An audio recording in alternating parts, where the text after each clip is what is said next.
আমরা খুব তাড়াতাড়ি বাবা মার সাথে কথা বলে বিয়েটা সেরে ফেলবো। জোনাকি আমার হতে চলেছে, তাড়াতাড়ি গিয়ে আবিরকে খবরটা জানাতে হবে। জোনাকি রাজি হয়ে গেছে, ও বলেছে বাসায় কথা বলবে। আবির, আমার আমার বিশ্বাস হচ্ছে না জোনাকি রাজি হয়ে গেছে। চেহারাটা জাস্ট দেখ, পুরো আপেলের মতো হয়ে গেছে। আবার বিয়ে হয়ে গেলে বন্ধু বান্ধব বলে দিচ্ছে। আরে কি বলিস না বলিস, তুমি বললে না যে পারি। আমরা যাবো। ওকে, কি যেন বলছিলে, কোথায় যেতে হবে বলো।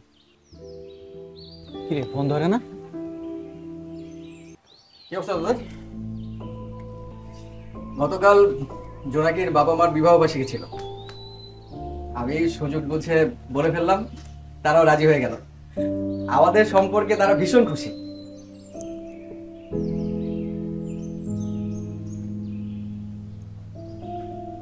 কি ব্যাপার, তোরা এমন গম্ভীর হয়ে আছিস কেন? কেউ মারা টারা গেছে নাকি?